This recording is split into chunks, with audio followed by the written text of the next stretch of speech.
안녕하세요. 저는 경기도에 살고 4살 된 딸을 혼자 키우고 있는 30대 싱글맘입니다. 혼자 아이를 키운다는 것은 정말 어려운 일 같아요. 아이를 데리고 이혼을 결심했을 때 절대 쉽지 않으리라 생각은 했지만 이 정도로 힘들 거라고는 감히 예상을 못했거든요. 그나마 제가 집에서 프리랜서로 적지 않은 돈을 벌고 있고 친정에서 살며 육아 도움을 받을 수 있어서 이렇게 살고 있지. 아니었으면 아마 진작에 저는 다른 세상 사람이 되었을지도 모르겠네요.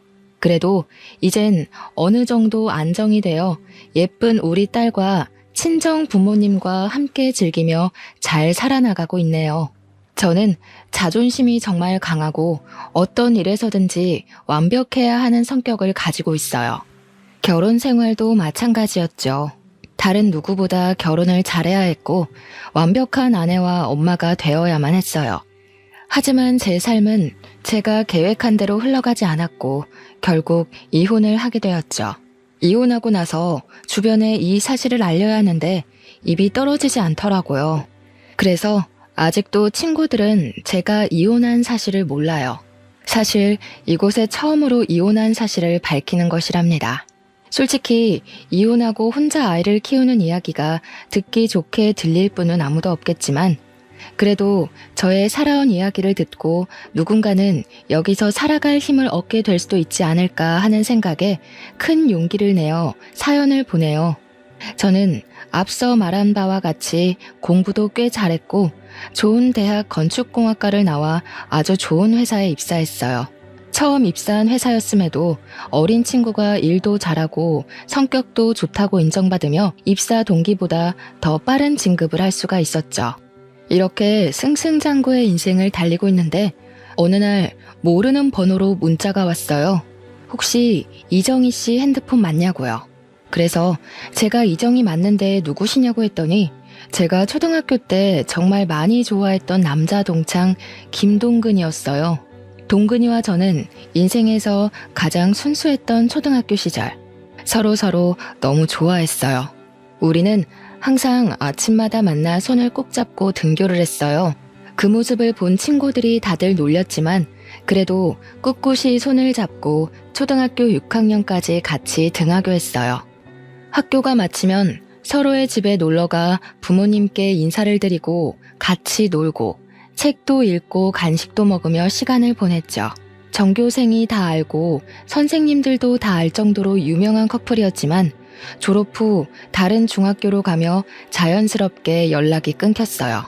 이랬던 친구에게 연락이 오니 너무 반가웠어요. 그래서 퇴근 후 바로 동근이에게 전화를 걸었죠. 동근이도 마침 우리 회사 근처에 다니고 있었고 그렇게 우리는 몇 번 만나 연애를 시작하고 결혼까지 했어요. 이제는 시부모님이 된 동근이네 부모님도 저를 원래 알고 계셔서인지 매우 잘해주셨고 우리 부모님도 코 질질 흘리며 손잡고 다니던 아이들이 어른이 되어 다시 만난 것을 보면 보통 인연은 아닌 것 같다며 우리의 시작을 응원해 주셨어요. 이렇게 우리는 모두의 축복 속에 아무 문제 없이 결혼하게 되었어요.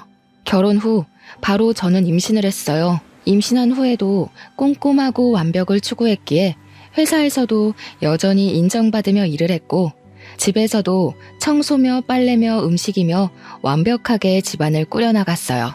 시부모님께 일주일에 2번씩 안부 전화도 꼬박꼬박 드리고 생신 때는 제가 직접 장을 보고 생신상을 차리기도 했죠.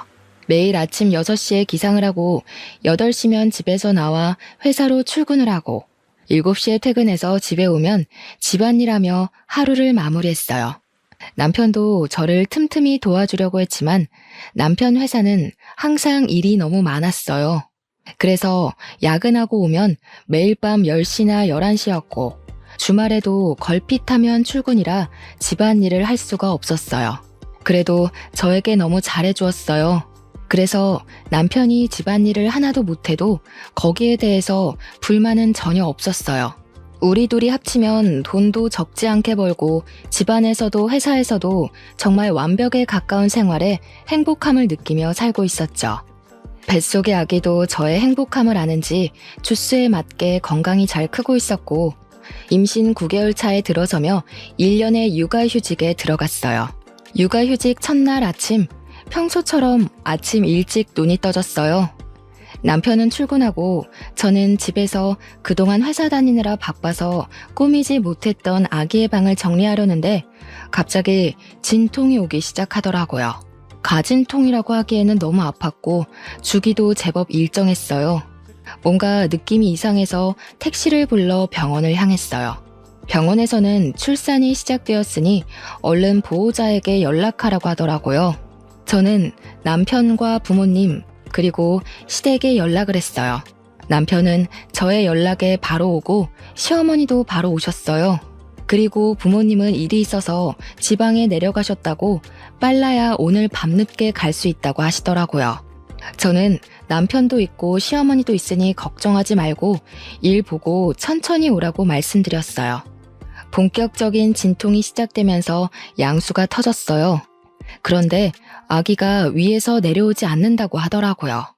게다가 진통의 주기는 점점 짧고 심해졌어요. 태어나서 처음 느낀 뭐라 말로 표현할 수조차 없는 진통에 정말 이러다 죽겠다 싶었어요. 양수도 터진 데다가 오랜 진통으로 지칠 대로 지쳐서 이제는 힘을 줄 수도 없는 상황이 되었죠. 의사 선생님은 이대로면 산모와 아기 모두가 위험할 수 있다고 판단되어 수술을 해야겠다고 하셨어요. 뭐, 수술한다고요? 안 돼요. 조금 더 자연분만으로 해봐요. 양수도 터졌다면서요. 조금만 더 시도해주세요, 선생님.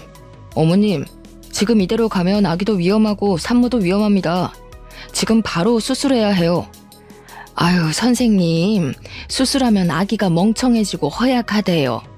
안 그래도 우리 집 첫 손주가 딸이라서 심란한데 그 딸마저 멍청하고 허약하면 어째요? 의사 선생님이 책임질 거예요? 아니, 세상에 제왕절개로 태어나는 사람이 50%가 넘는데 그럼 세상의 절반은 다 멍청하고 허약하답니까? 어디서 듣고 오셨는지 모르겠지만 의학적으로 전혀 근거 없는 이야기예요. 지금 당장 산모 수술해야 한다고요. 나 젊을 때는 밤새 진통해도 수술 없이 애들 잘만 낳았는데 왜 안 된다는 거예요? 그래서 출산하다가 돌아가시는 분도 많았죠. 지금 이런 말할 시간 없고요. 저는 환자분이 무사히 출산을 하게끔 도와야 하는 의사이기에 수술할 겁니다. 그리 아세요. 결국 의사 선생님 말씀대로 저는 수술실로 들어갔어요. 그 후 정신을 차려보니 출산을 마치고 입원실에 누워있고 제 앞에는 남편과 시어머니가 계셨어요. 예, 너는 진통도 좀 참고 힘도 잘 주고 하지. 왜 수술을 해서 아기 미래를 망쳐놓니? 수술하면 아기가 멍청해진다는데 안 그래도 딸이라서 속상한데 멍청하게까지 만들어야겠니? 저는 어머니의 말에 눈물이 났어요. 진통이란 진통은 다 겪고 수술까지 한 사람에게 몸은 괜찮냐고 걱정은 못 해줄 망정 왜 수술했냐고 뭐라고 하시는데 정말 너무 섭섭하더라고요. 그러나 제 몸은 너무 아프니 뭐라고 말도 못하겠고 그저 울기만 했어요. 울고 있는데 친정엄마가 들어오시더라고요. 팅팅 부은 얼굴로 눈과 코가 시뻘개져서 울고 있는 제 모습을 보고 엄마는 깜짝 놀라셨어요. 사돈 왔어요? 아니, 얘가 좀만 더 힘주면 자연분만으로 나을 수 있는데 그걸 못하고 수술을 했지 뭐예요. 사돈도 아시죠? 수술해서 아기 낳으면 허약하고 멍청해지잖아요. 이제 엄마면 좀 아픈 것도 참고 해야지. 그걸 못 참아서. 뭐라고요? 그럼 지금 자연분만 못했다고 이제 막 마취해서 깨어난 아이에게 잡돌이 하셨어요? 잡돌이는 아니고 그냥 아쉬워서 그런 거죠. 아쉬워서. 아쉽긴 뭐가 아쉬워요. 수술해서 아기가 잘못됐어요? 어디 아프대요? 김서방, 아기 뭐 잘못됐어? 아기는 건강히 태어났습니다. 다만 저희 엄마는 앞으로 아기가 잔병치레가 심할까봐 걱정하는 마음에서 하시는 이야기세요. 저희 엄마가 감정이 격해져서 말이 좀 세게 나온 것 같은데 죄송해요. 내가 무슨 말을 세게 했니? 너 지금 장모 왔다고 편드는 거냐? 남편은 시어머니와 엄마에게 여기 병원이니 이제 그만하시라고 말렸어요. 아빠도 주차하고 왔는데 엄마가 사돈과 싸우고 있으니 일단 엄마를 데리고 나가셨어요. 이렇게 제 딸 고은이의 탄생 첫날은 아주 시끌벅적하게 지나갔어요. 시어머니는 말끝마다 아기가 수술로 태어나서 허약하고 멍청할 것이라고 하셨지만 고은이는 조리원에서 아주 잘 지내다가 건강히 퇴소했어요. 고은이를 안고 남편과 함께 오랜만에 집에 들어갔는데 시어머니가 집에 와 계시는 게 아니겠어요? 저는 조금 당황했지만 첫 손준이 많이 보고 싶으셔서 그런가 보다 했는데 그게 아니었어요.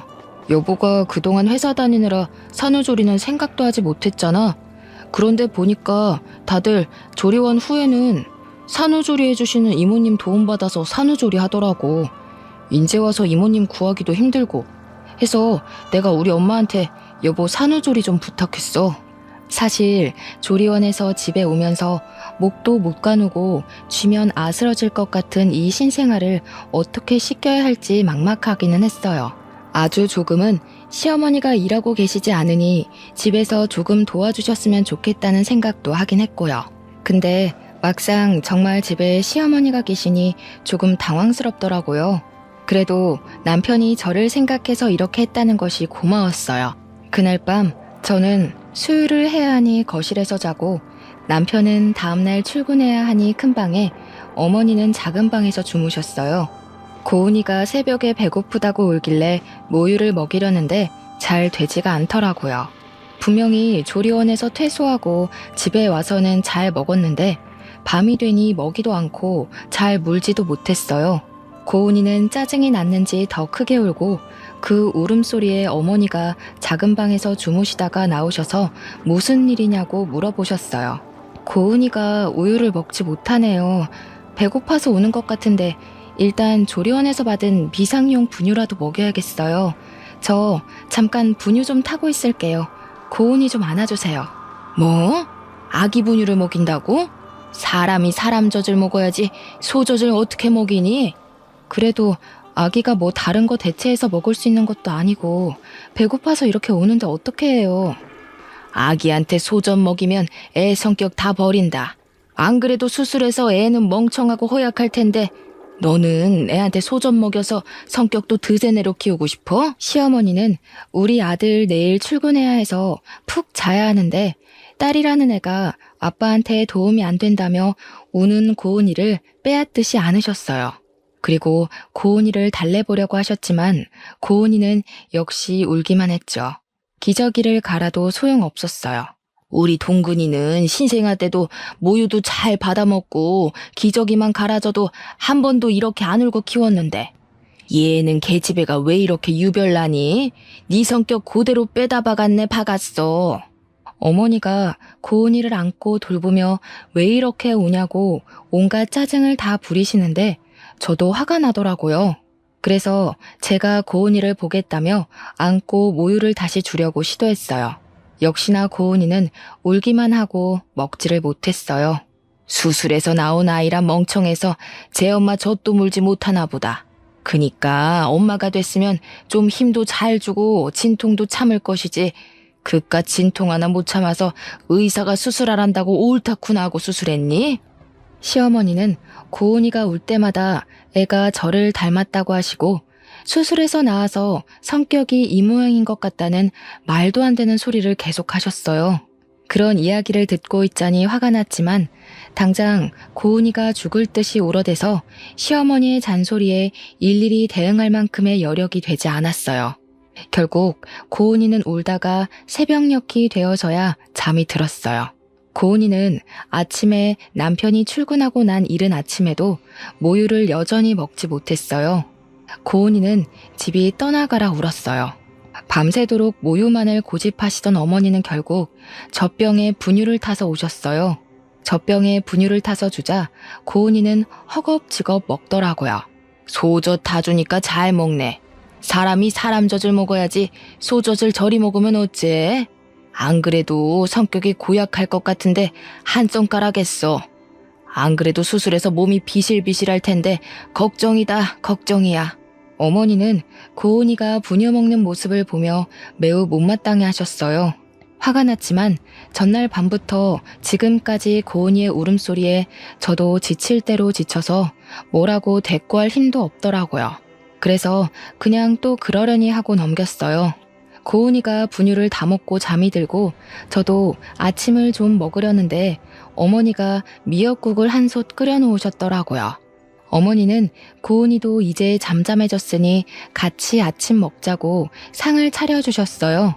밥상에 수저와 밥을 놓으셔서 도와드리려고 하니 저보고 너는 앉아있으라고 하시더라고요. 저는 앉아있으면서 시어머니의 밥상을 받을 며느리가 이 대한민국에 몇이나 될까 생각했어요. 사실 고은이 낳기 전을 돌아보면 어머니는 저에게 너무 잘해주셨거든요.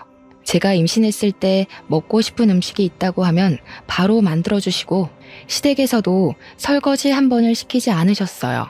이렇게 좋으신 분인데 지금은 산후조리해 주시느라 어머니도 피곤하셔서 말이 다소 거칠게 나오는 것뿐이지 제가 싫거나 한 건 아닐 것으로 생각했어요.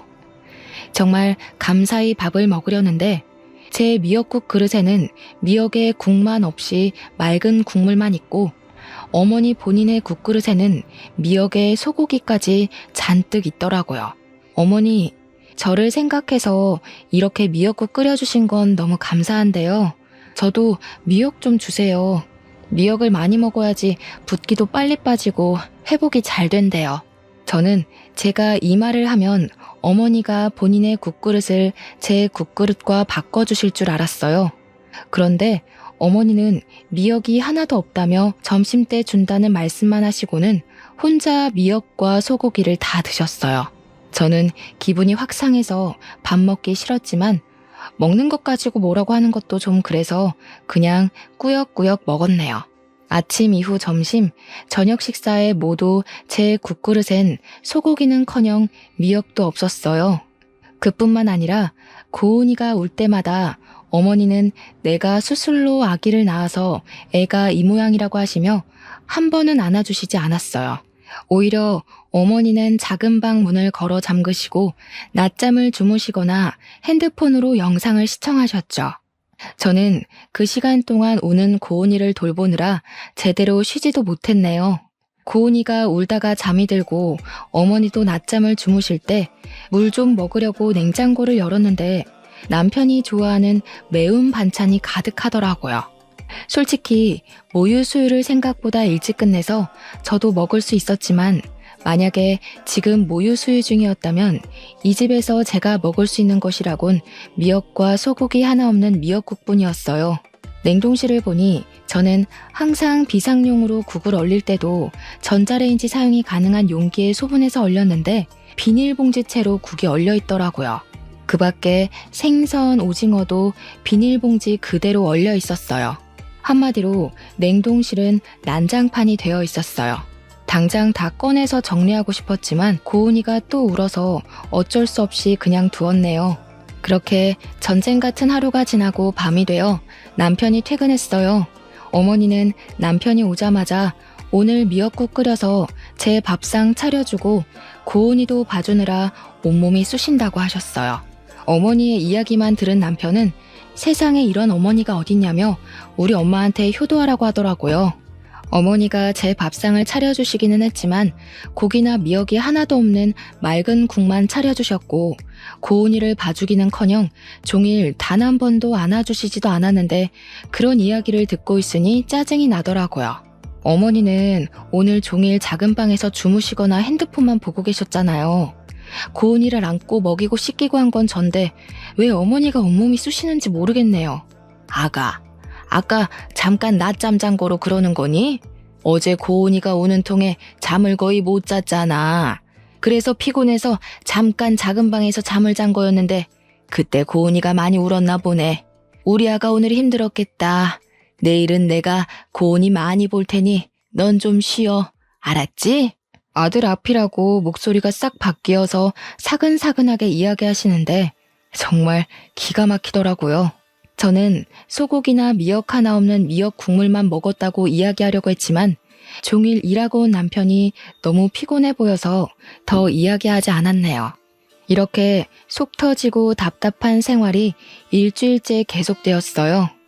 일주일이 지나자 어머니는 언제까지 자신이 밥을 차려줘야 하냐며 제가 알아서 밥 차려 먹으라고 하더라고요. 저는 그런 어머니가 빨리 집에 가셨으면 하는데 자꾸 저의 몸 상태로 고은이를 잘 돌볼 수 있겠냐며 걱정된다며 가시지 않았어요. 그래서 저의 몸이 많이 회복되고 고은이를 잘 돌보면 빨리 가시지 않을까 하는 생각에 고은이가 자는 동안 미역국도 끓이고 반찬도 몇 가지 만들어 밥상을 차렸어요. 저 혼자 먹으려고 차리기는 했지만 어머니가 계시는데 혼자 먹기는 좀 그렇잖아요.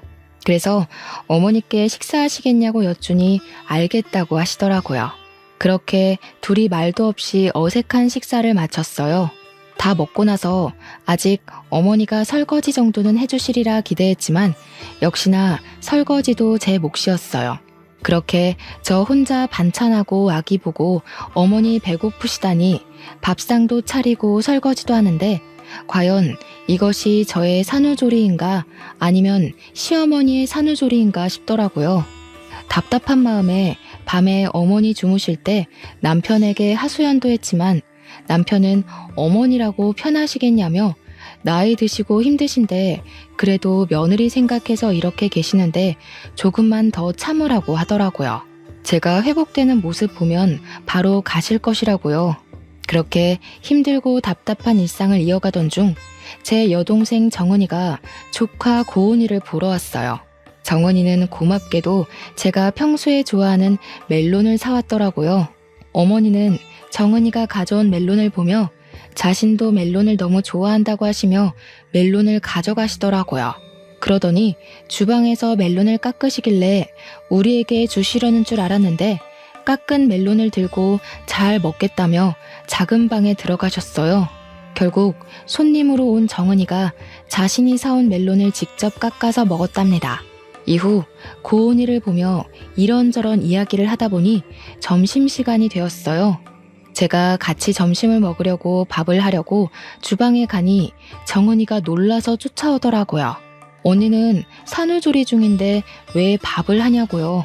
그러면서 평소에도 설마 시어머니는 하나도 도와주시지 않고 언니 혼자 밥 차리고 고은이 돌보고 한 거냐고 하며 걱정하더라고요. 저는 정은이가 걱정할까봐 아니라고 대충 둘러댔어요. 정은이는 저를 위해 미역국도 소고기를 듬뿍 넣어서 끓여주고 밥도 하고 냉동고에 있던 떡갈비도 구워서 한 상 잘 차려주었어요. 우리끼리 편하게 먹고 싶었지만 그래도 작은 방에 시어머니가 계시는데 그건 도리가 아닌 것 같아 작은 방에 갔어요. 어머니는 멜론 한 통을 다 드시고 코를 골며 주무시고 계시더라고요. 제가 깨워서 식사하시라고 하니 비몽사몽으로 안 먹는다고 하시고는 다시 주무셨어요. 우리끼리 맛있게 먹고 상을 치우려는데 어머니께서 나오셨어요. 세상에, 시어미 잔다고 깨우지도 않고 너희끼리만 먹었냐? 진짜 너무하는구나. 어머니, 제가 아까 밥 다 준비해서 깨웠는데 어머니가 안 먹는다고 하셔서 저희끼리 먼저 먹었어요. 지금 바로 다시 차려드릴게요. 됐다, 고양 것. 엎드려 절받기도 아니고 내 딴에는 그래도 너 생각해서 불편한데도 여기 와 있는데 그런 내 생각은 안 하고 너희끼리만 먹냐? 나도 그런 밥상 받고 싶지 않다. 어머니는 저와 정은이에게 화를 버럭 내시더니 작은 방에서 핸드폰을 가져와 남편에게 전화를 걸었어요. 아들아, 이 애미가 억울해서 살 수가 없구나.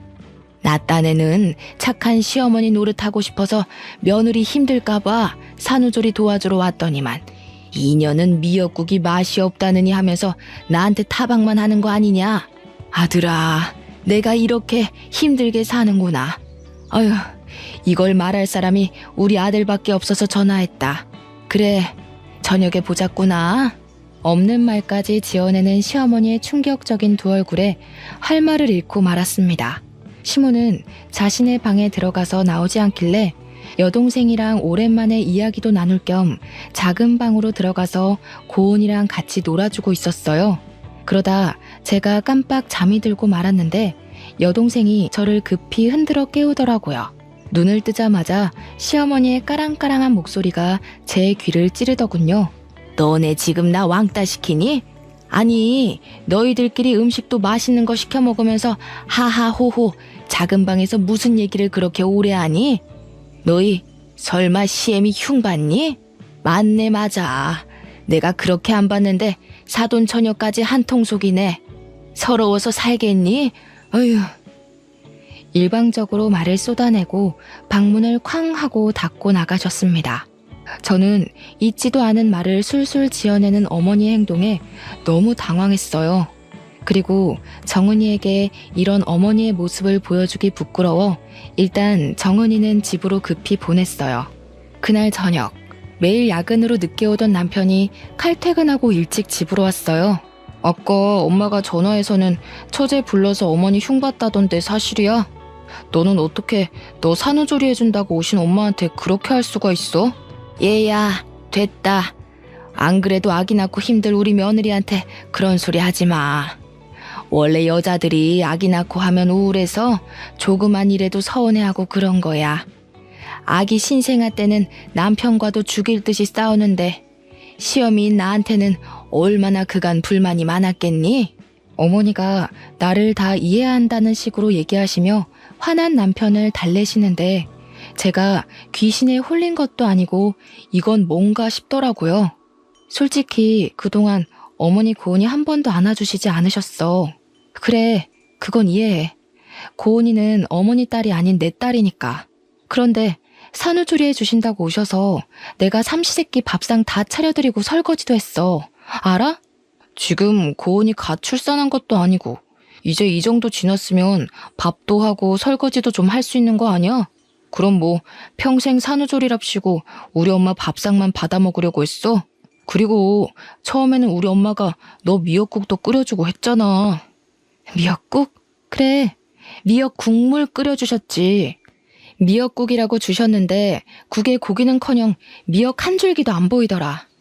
진짜 내가 요새는 이게 나의 산후조리인지 어머니의 산후조리인지 모르겠어. 이럴 바엔 차라리 어머니 집에 가시고 나 혼자 있는 편이 낫겠어. 아이고, 이 늙은이는 사라져야지. 네 마음 잘 알겠다. 내가 있는 게 오히려 너에게 스트레스니 이 늙은이는 가마. 어머니는 제 이야기를 듣고 엄청 속상한 표정을 지으시며 작은 방으로 가셨어요. 그러고는 어머니의 짐을 다 챙겨서 나오시더라고요. 엄마, 지금 왜 다 챙겨 나왔어? 지금 가게? 이렇게 어두운데 어디를 가? 가더라도 내일 날 밝으면 가고 오늘 밤은 우리 집에서 자요. 내일 주말이라 쉬니까 내가 집까지 모셔다 드릴게. 이 늙은이 이 집에서 필요도 없는데 빨리 나가줘야지. 그리고 동근아, 정희한테 너무 뭐라고 하지 마라. 여자가 출산하고 나면 호르몬 변화로 성격 좋은 사람들도 화가 많아지고 작은 일에도 울고 그래. 그러니까 네가 이해해줘.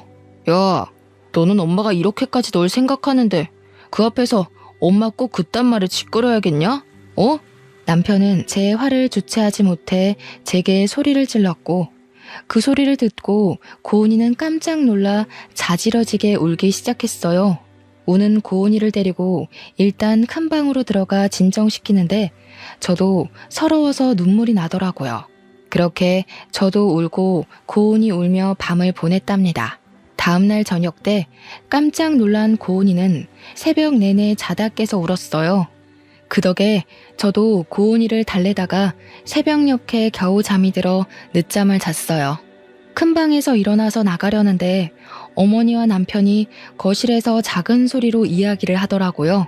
내가 아는 사람이 회사 대표인데 자기 비서가 20대 후반인데 재테크를 아주 기막히게 잘해서 모은 재산이 많대. 그냥 정이랑 이혼하고 그 여자나 만나봐. 쇠장가를 가라고? 그럼 정이랑 고은이는 어쩌고?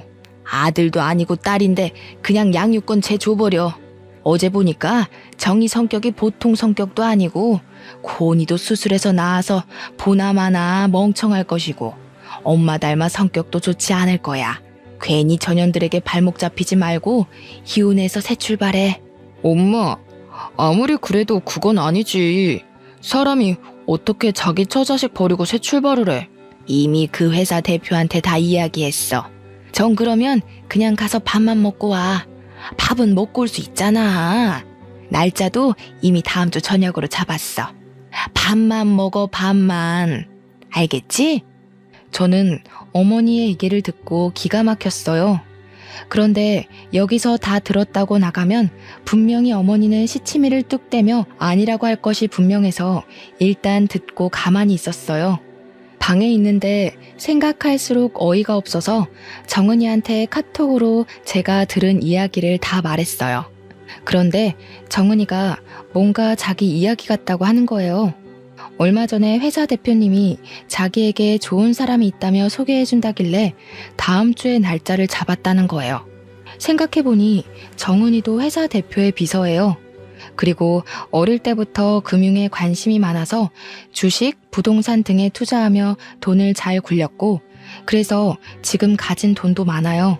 저와 정은이는 남편이 소개받을 사람이 바로 제 동생이라는 확신이 들었어요. 이거 어떻게 해야 하나 고민하고 있는데 정은이에게 카톡이 오더라고요. 언니는 형부랑 어떻게 하고 싶냐고요. 솔직히 수술해서 낳은 애라서 멍청하다. 소전 먹고 커서 성격이 고약하다는 등의 막말하고 산후조리한답시고 오셔서는 저에게 매일 밥상을 요구하시는 모습에 더는 가족으로 살지 못하겠다 생각하고 있었거든요. 게다가 남편은 그 사이에서 중간 역할도 못하고 무조건 지 엄마 편이니 이혼하고 싶다고 솔직히 이야기했죠. 정은이는 그럼 어차피 이혼할 거면 일단 조금 더 참고 살다가 복수라도 시원하게 하고 끝내라고 하더라고요. 일단 소개팅은 무산시키지 않고 진행하기로 했어요.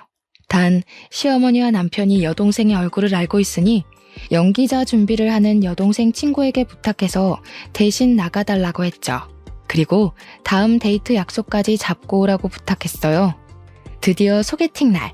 남편은 제게 야근한다고 하고 여동생의 친구와 소개팅을 했어요. 정은이는 몰래 숨어서 자기 친구와 형부가 소개팅하는 장면을 지켜봤어요. 저는 고은이를 봐야 하니 가지는 못했지만 정은이가 실시간으로 사진을 찍어서 보내줬어요. 맨날 고은이 보느라 집에서 꾸밀 틈이 없는 저만 보다가 늘씬하고 예쁜 20대 여성을 보니 좋은지 표정이 아주 좋아 죽더라고요. 남편이 먼저 여동생의 친구에게 다음 데이트는 언제 할지 물었고 그 주 주말에 둘이 만나기로 약속을 잡았다고 하더라고요. 주말이 되었어요. 남편은 회사 사람들과 낚시하러 간다고 하며 정장을 쫙 빼입더라고요. 그래서 제가 낚시하는데 웬 정장을 입었냐고 물으니 친구가 결혼식을 해서 결혼식 갔다가 회사 사람들과 낚시한다고 하더라고요. 역시 남편은 여동생의 친구를 만났고 남편이 손도 잡고 어깨 동무도 하더라고요. 여동생의 친구가 팔짱을 끼니 해벌쭉하고 웃는데 정말 당장 쫓아가 따지고 싶더라고요. 정은이는 남편이 하는 모든 행동 하나하나를 빼놓지 않고 사진을 찍었어요. 그리고 여동생 친구의 얼굴은 모자이크 처리를 하고 남편 얼굴만 잘 보이게 편집해서 제게 보내줬어요. 월요일 아침 정은이는 남편 회사의 게시판에 개발팀 대리 김동근의 실체라는 제목으로 모든 사진을 올렸어요. 그 내용은 김동근 대리는 아직 돌도 되지 않은 예쁜 딸을 둔 아빠인데 집에 부인과 딸이 있음에도 불구하고 부인이 지겨웠는지 내 친구를 만나고 있다고 썼어요. 순진한 내 친구는 이 사람이 유부남인지도 모르고 몇 번 밥 먹고 데이트했다는데 자신이 만난 남자가 유부남인 것을 알고는 충격에 휩싸였다고 하며 이런 김동근 대리에 대해서 어떻게 생각하시는지 사내 직원들의 의견을 묻는다고 적었어요. 댓글을 보니 누군가가 김동근 대리는 회사에서 평이 아주 좋은 분인데 그럴 리가 없다며 그냥 와이프와 데이트한 것인데 오해하고 쓴 글 아니냐고 하더라고요. 그런데 그 밑에 댓글을 보니 자기가 김동근 대리의 아내 되시는 분을 안다면서 그분은 키가 작고 통통한 체형인데 여기 모자이크 처리된 사진 속의 여자분은 키도 크고 늘씬한 것이 아내는 확실히 아니라고 적혀 있었어요. 그 댓글로 인해 남편은 자기 자식 낳아준 아내를 버리고 새로운 여자를 찾아 나선 천하의 나쁜 놈이 되어버렸어요. 저는 동생의 작품에 감탄하며 저는 저의 복수를 시작했어요. 저는 작은 방에서 주무시고 계시는 어머니의 핸드폰을 가져왔어요. 그리고 어머니의 핸드폰에 카톡으로 들어가 정은이가 보내준 사진들을 첨부했어요. 그 밑에는 이명자님의 아들 김동근은 딸이 있는 가정의 가장인데 부인이 지겨웠는데 새로운 여자를 만나고 있다는 내용을 함께 적어 카톡에 저장된 모든 지인에게 전송했어요. 그리고 제가 준비한 음성 파일을 하나 더 보냈어요. 사실 어머니가 남편에게 새로운 출발을 하라고 권하신 그날 이후부터 어머니가 저에게 했던 말들을 다 녹음했거든요. 그 녹음 파일에는 고은이가 울 때마다 제가 수술로 나와서 애가 멍청하다고 하신 말, 제게 집안일을 시키고 집안일을 제대로 하지 못하면 너는 얼굴도 못생겨서 일도 못한다고 구박하셨던 말, 인격 모독한 말과 욕설을 하신 것까지 매우 상세하게 녹음했어요. 그리고 이 모든 것을 듣기 좋게 편집을 했어요. 요새는 핸드폰 어플이 잘 나와서 음성 파일 편집은 아주 쉽더라고요. 그 후 이명자님의 산후조리 중인 며느리에게 했던 말이라는 제목을 써서 이 음성 파일을 카톡에 저장된 모든 사람에게 보냈어요. 잠시 뒤 어머니 핸드폰으로 전화가 오고 카톡 오고 난리가 났어요. 어머니 친구분 중에는 나도 엄마가 수술해서 나왔는데 그럼 나도 멍청한 거냐며 어떻게 같은 여자가 돼서 며느리한테 그러냐고 너같이 무식한 년이랑 더는 만날 수 없다며 화를 불같이 내셨어요. 어머니가 전화하고 카톡하며 이 사태를 수습하고 있는데 남편이 죽을 상을 짓고 집에 오더라고요. 엄마가 소개해준 그 여자와 데이트한 사진을 누가 사내 게시판에 올려서 사장실에까지 끌려가서 혼났대요. 그리고 본사에서 쫓겨나 아무 연고가 없는 지방으로 발령을 받았다더라고요. 저는 그렇게 괴롭게 하던 모자가 쩔쩔매는 모습을 보니 웃음을 참을 수가 없었어요. 저는 그 모습을 보며 깔깔거리며 웃었어요. 남편과 어머니는 이 심각한 상황에 갑자기 웃고 있는 저를 보며 이해 못하겠다는 표정을 지으시더라고요. 그래서 두 사람에게 사실 이 모든 일을 저와 제 동생이 계획했다고 말했어요. 그럼 너랑 처제가 이 모든 걸 다 계획한 거라고? 왜? 도대체 왜? 아무리 그래도 그렇지 어떻게 네가 남편과 시어미한테 이럴 수가 있냐? 네가 그러고도 사람이냐? 그러니까 저한테 적당히 하셨어야죠. 어머니가 그동안 고은이 울고 뗐을 때마다 수술로 나와서 애가 멍청해서 저런다며 하실 때 저 정말 속상했지만 참았어요. 제가 사랑하는 남편을 낳아주신 어머니시고 또 어머니도 힘드시니 이러시는 거겠지 했어요. 근데 왜? 우리끼리의 문제를 왜 밖에 퍼뜨려서 이렇게 쪽팔리게 만드냐고 왜? 그런데 어머니가 남편에게 새살림 차리라고 하시는데 정말 그때는 못 참겠더라고요. 아니, 그 와중에 제가 더는 참을 이유가 없죠. 이미 두 사람은 저와 고은이를 버리고 다른 살림을 차릴 계획을 세우는데 제가 왜요? 그럼 그냥 나에게 얘기라도 했어야지. 이야기? 너 그동안 내가 얘기하면 듣는 척이라도 했니? 어머니한테 막말, 욕설 들을 때 어머니가 이렇게 하셨다고 얘기하면 우리 엄마가 그럴 리가 없다며 내 이야기는 들으려 하지도 않고 오로지 네 엄마 편만 드는 너한테 내가 무슨 얘기를 해. 내 입만 아프지. 그래도 좀 더 나한테 얘기를 하지 그랬어. 꼭 이렇게까지 일을 크게 벌려야겠어? 우리 고은이는 어떡하라고. 고은이를 그렇게 생각하는 양반이 젊은 여자랑 손잡고 어깨동무하고 다니냐? 인제 와서 고은이 핑계를 대면서 날 막으려는 생각하지 마. 다 필요 없고 이혼이야. 우리 이혼해. 아, 너는 새장가 가야 하니까 고은이는 내가 데리고 살게. 양육권 꿈도 꾸지 마라.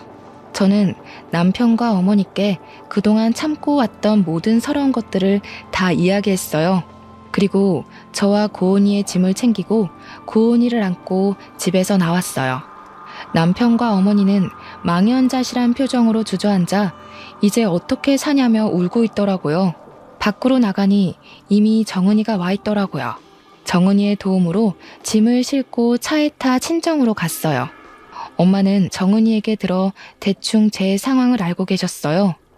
그러면서 그런 집구석에서 참고 있는 건 멍청이 같은 짓이라고 하시며 그동안 고생했다고 저를 꼭 안아주셨어요. 엄마에게 행복하게 잘 사는 모습 보여드리고 싶었는데 그러지 못하고 이혼이라는 큰 부류를 저지르고 왔는데도 뭐라고 하지 않으셨어요. 오히려 잘했다고 이야기해 주시니 너무 감사하고 죄송하더라고요. 그 뒤로 우리의 이혼은 빠르게 진행되었어요. 시어머니는 부끄럽다고 지인들과 연락 다 끊고 남편 따라서 아무도 알지 못하는 지방에서 있는 듯 없는 듯 살고 계시다고 하더라고요. 저는 제가 다니던 회사 인사부 팀장님이 제 사정을 어떻게 아시고 사무실 직원에서 재택 프리랜서로 전환해 주셨어요. 그 덕에 친정에서 고은이를 돌보며 일을 할 수 있게 되었어요. 그리고 싱글맘들을 위한 작은 모임도 만들었어요. 제가 싱글맘이 되어보니 생각보다 너무 힘들더라고요. 경제적인 여건도 되고 친정의 도움을 받는 저도 이렇게 힘이 드는데 그렇지 못한 상황에 놓인 싱글맘들은 정말 너무 힘들겠더라고요. 그래서 싱글맘들끼리 모여 서로 위로해주고 도와주면 좋겠다 싶었거든요. 그리고 모임 멤버들 중에서 여건이 되는 사람들끼리 모여 봉사활동을 꾸준히 하고 있어요. 그 결과 얼마 전에는 시에서 좋은 일 한다고 봉사상도 받았답니다. 공부도 일도 생활도 모든 것이 완벽해야만 했던 제가 이렇게 이혼 이야기하며 사연을 보내기까지 정말 많은 고민을 해야 했어요. 글을 써놓고 보낼지 말지 오랜 시간 생각하다가 이혼한 저 자신을 자체로 인정하고 받아들이기 위해 큰 결심을 하고 드디어 이렇게 사연을 보내네요. 그동안 꽁꽁 숨겨왔던 저의 비밀 이야기를 털어놓고 나니 속이 다 후련하고 시원하네요. 사실 처음에 이혼하고 나서 저는 결혼과 인생에 실패한 사람이라며 자책만 하고 살았어요. 그러나 저만 보면 사랑스럽게 웃어주는 우리 고은이를 보며 살아갈 희망을 얻고 용기를 내었네요. 아마 제 사연을 듣고 있는 분 중에도 저처럼 이혼하시고 저의 지난날처럼 힘들어하시는 분들도 계실 거예요. 물론 이혼을 하면 많이 힘들죠. 하지만 이혼은 실패가 아니라 새로운 인생의 시작일 뿐이라는 생각으로 열심히 살아내셨으면 좋겠어요.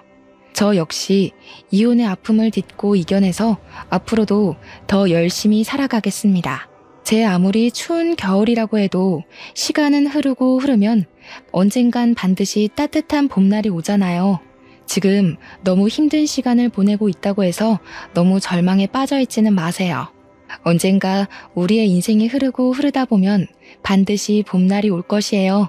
그러니 우리 모두 힘내서 하루하루를 최선을 다해 열심히 살아봐요. 오늘도 다들 파이팅입니다. 지금까지 저의 사연 들어주셔서 감사합니다.